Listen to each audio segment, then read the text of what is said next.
Olá, eu sou Roberto Coelho, você está em Um Lugar e Suas Histórias. Vamos lá, olha aí, vamos aprender um pouquinho mais de algumas cidades ali do norte do Brasil. Vem para cá, vamos lá.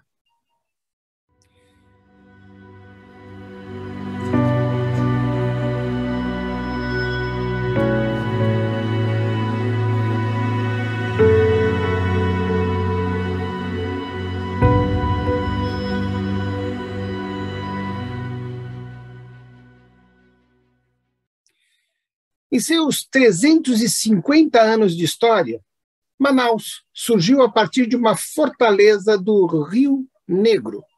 Vivenciou um auge de ciclo da borracha, ficou conhecida no início do século XX como a Paris dos Trópicos, devido ao luxo da arquitetura europeia, atraindo investimentos estrangeiros, imigrantes de todas as partes do mundo. Essa é Manaus. Vamos conhecer?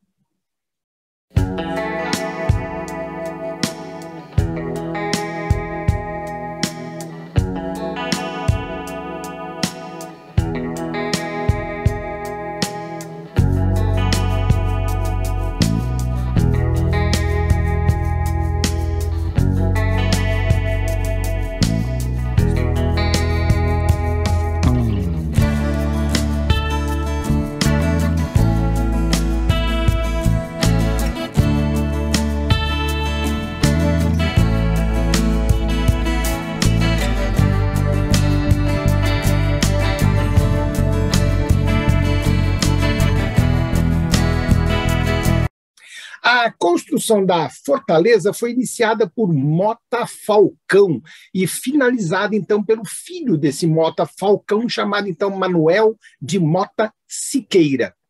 Possuía um formato quadrangular e foi construído em pedra e barro, sem conter um fosso. Surgiu, então, o Forte de São José da Barra do Rio Negro. Olha o nome, hein? Forte de São José da Barra do Rio Negro, que recebeu esse nome na invocação de Jesus, José e Maria, erguido ali na margem esquerda do Rio Negro. A população cresceu tanto que, para ajudar no catequismo, em 1695, missionários, então, carmelitas, jesuítas, franciscanos, resolveram, então, erguer uma capela próxima, então, ali à área do forte, não é? E sobre, então, a invocação de Nossa Senhora da Conceição, que acaba por ser, então, a padroeira ali da cidade de Manaus. Sabia? Pois é, vamos conhecendo as coisas, né? Foi um conflito entre portugueses e os índios de tribos ali, os Manauas. Então, 1723, 1728, mais ou menos, tá? A tribo dos Manaus, então, negava-se a ser dominada, a servir de mão de obra escrava. Entretanto, a coisa entrou num conflito com os colonizadores e uma guerra, a chamada Guerra de Manaus. As lutas só cessaram quando, então, os militares portugueses começaram a se ligar aos índios, através de casamentos com as filhas, iniciando, assim, uma intensa miscigenação, né, dando origem, então, ao que a gente chama de caboclo. Um dos líderes da tribo dos Manaus foi o indígena Ajuricaba, forte opositor da colonização portuguesa. O Ajuricaba foi preso e seria conduzido para Belém para julgamento, mas, mesmo acorrentado, lançou-se às águas do Amazonas, preferindo morrer a servir como escravo. Olha aí, hein? Grande cara. Então, nascia aí a capitania de São José do Rio Negro, numa carta régia aí de 3 de março de 1755. Criava, então, a capitania de São José do Rio Negro, com sede em Mariuá, atual Barcelos. Mas o governador da época, então, o Lobo da Almada, temendo muito as invasões espanholas, passou, então, a sede para um lugar da Barra. para localizar na confluência, então, do Rio Negro e dos Solimões, que era um ponto ali, então, estratégico. No entanto, o Dom Francisco de Souza Coutinho, que era o capitão-geral do Grão-Pará, iniciou uma campanha ali contra, então, a mudança. E a sede, então, voltou para Barcelos. Em outubro de 1807, o governador, então, José Joaquim Vitório da Costa, deixou Barcelos e transferiu a administração definitivamente a um lugar da Barra. A partir do 1808, o lugar da Barra voltaria a ser sede da capitania de São José do Rio Negro. Olha que bagunça. Política, né? Um quer, outro não quer, vai para cá, não vai, tá lá. A província do Amazonas passou a ser o estado do Amazonas como capital da cidade dos Manaus. E aí, então, a borracha, matéria-prima de indústrias mundiais, era cada vez mais requisitada, e o Amazonas, como um dos principais produtores mundiais, orientou sua economia para atender, então, essa imensa demanda por borracha. Intensificou-se, então, o progresso ali, o processo de imigração para Manaus, de brasileiros de outras regiões, principalmente os nordestinos.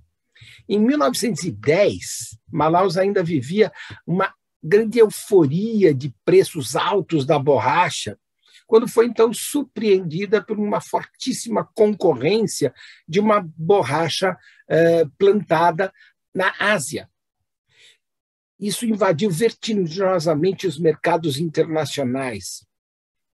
Era o fim do domínio da exportação do produto dos seringais naturais da Amazônia, quase que exclusivamente geradas no Amazonas, deflagrando, então, o início de uma lenta e agonia econômica para aquela região.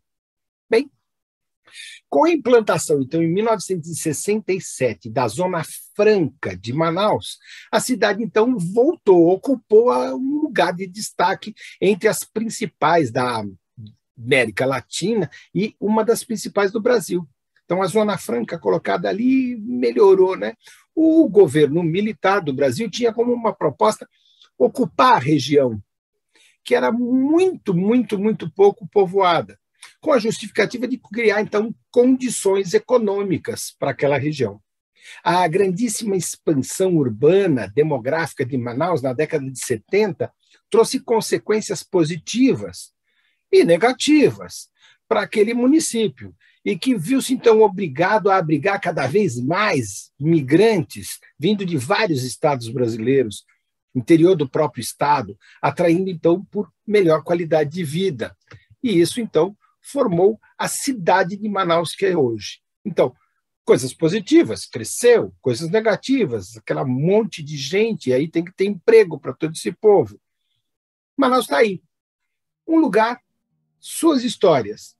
E hoje a gente falou um pouquinho aqui de uma grande capital do estado do Amazonas, e que teve uma história fantástica, né? Nas sextas-feiras, a gente fala sobre cidades do Brasil. Nas quartas-feiras, ruas da cidade de São Paulo. Na segunda-feira, agora nesse período aqui, dezembro, começo de janeiro, nós estamos com um curso para o pessoal que está no grupo do Facebook e para o pessoal que está aqui no YouTube. Então, você assiste o curso, esse curso já foi apresentado na plataforma do Gumroad, então lá você tem a apostila, você tem os vídeos, tudo bonitinho, e aqui você assiste a aula, como essa aqui que eu estou colocando aqui, essa pirulinha aqui para vocês. Ajuda a divulgar, vamos ampliar o canal, dá o seu joinha ou o seu não gostei, para a gente saber como é que está indo, né? Quer fazer uma pergunta? Manda um e-mail, e a gente está aqui para apresentar um pouco de história para vocês. Até a próxima. Até lá.